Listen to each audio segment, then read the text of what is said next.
New JP poll dropping in 3, 2, 1 right now. The JP poll is not rankings. The JP poll is a power rating. The JP poll doesn't care if you won or lost last week. That's not what we base this on.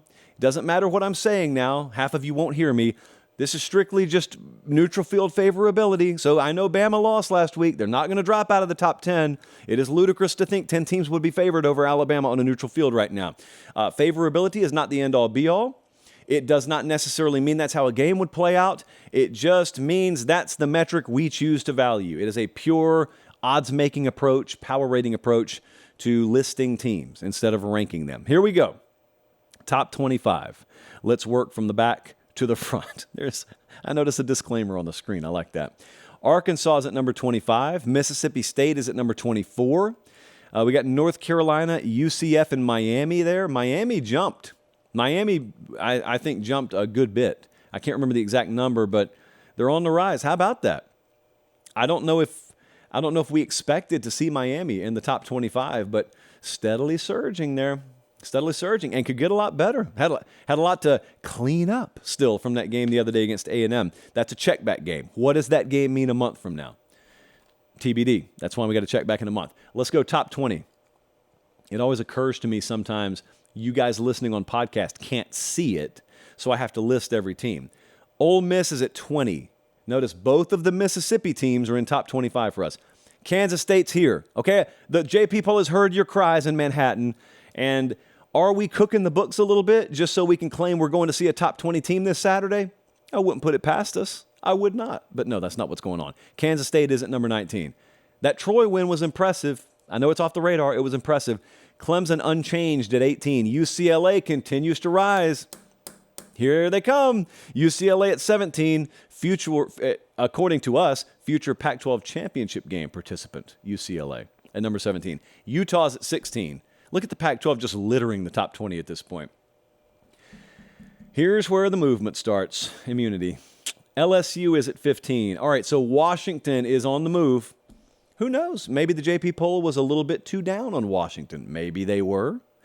I say they like it's not an inanimate object. I'm holding the JP poll in my hands, the biggest immunity ever. Oregon State's at 13. Notre Dame's at 12. Notre Dame has Central Michigan this Saturday. They're not going to cover, but they will win. Then they've got Ohio State next week. That's the big matchup. So let's just pause on that when Notre Dame's at 12. Oklahoma's at 11. I know it's not here yet. Red River Shootout down the road, not too far from now. Whoa, what kind of game could that be? One we're at, possibly. That's what kind of game it could be. Let's go top 10. No drum rolls necessary. Tennessee is at number 10. Oregon dropped. They beat Texas Tech. There was some wobbliness, some wobble-affity about Oregon last week, and we dropped them to number 9. Still not bad. Some of you would still call them overrated. Penn State's at 8. USC 7. Bama drops to 6. What does that mean, kids? I don't know where the AP has Alabama. Jesse, off the top of your head, do you know where Bama dropped in the AP? They're at 10. Okay. Well, Alabama's at 6 in the JP poll. Why? Because Penn State wouldn't be favored over Alabama right now. Let's go top 5. We have got Michigan at 5, Ohio State at 4. I'm going to get back to that in a second. Florida State is at 3, and Georgia's still number 1. Which team did I leave out? For those of you driving around Odessa or Permian or Katy out there in Texas, which team did I leave out? The Longhorns. I left them out. They're at number 2. I think everyone around here knew the moment Texas showed the faintest sign of being back, this model, having the reputation that it has, was going all in. If it could find a third dice to roll, it would roll it on Texas right now. The model loves Texas. It has had a love affair with Texas since before I even remember putting it on the show. So the model has Georgia, Texas 1-2 right now. And by the way, check out the top 5. Texas and Florida State in the top 5. Whomstead have thunk it. 2 apostrophes in whomstead of, by the way. Whomstead have thunk it. And we got Penn State up there. Colin, freeze this. Just keep this up here for a second. So this is the point I'm trying to make with the JP poll. And although it doesn't go shot for shot with what your top 10 would be, and it's not shot for shot with what the AP is, for broad strokes purposes, This is a pretty accurate representation of the power structure of college football so far this year. You may replace one or the other, but you get my point. A lot of folks out there are telling me that NIL and the transfer portal has totally overhauled the power structure and things are totally different now. And I'm looking at this list and I'm asking myself, which of these teams is in the top 10 now that didn't always possess the ability to be in the top 10, whether the portal and NIL existed or not?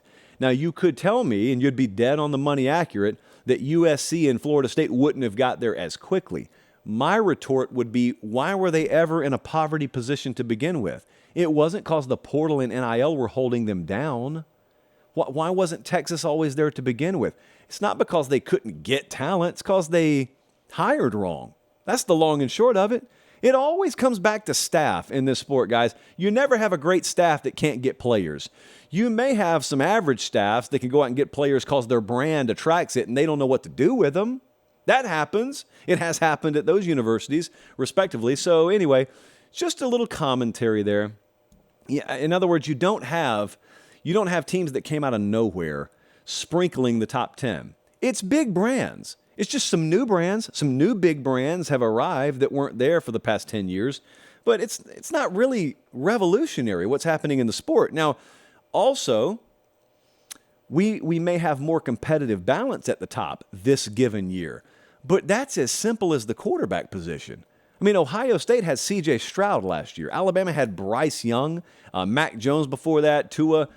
Those teams not having that right now is a lot of what we're seeing here. You know, I'm going to talk about this in a second. If Georgia falls at any point, or if they just stumble at any point, the perception of college football, that's when it'll really get thrown into a blender. Because right now, we're still kind of convinced that there's a little gap between Georgia and everyone else, and I can tell you the model doesn't think so. The model, for the record, if you take the gap between Georgia and however far down you have to go for a 10-point gap, in a normal year, the past decade or so, there's been a noticeable tier 1. And sometimes you go number 1 to number 4, and there's a 10-point gap. Or number 1 to number 5, and there's a 10-point gap. You have to go down to number 13 right now before you find a 10-point gap between the top teams. That's competitive balance. That is legitimately saying there are a dozen or so teams right now. There are more than a dozen teams, far more than a dozen teams that are what we would call in playoff contention. That's the last time I'm mentioning the playoff on the show tonight. Well, I don't know, maybe in passing I'll mention it again, but it's still early. That's the point. Obviously, it'll weed itself out, but yeah, it's an interesting time. And as a result, you're going to see a whole lot of fluctuation in the JP poll. There are going to be teams moving up and down wildly because if we deduct 1.5 points off of your overall power rating, that's enough to drop you from 6 to 14. Because the gap's just, well, maybe from like 16 to 24, let's say. Because the gaps really aren't that big.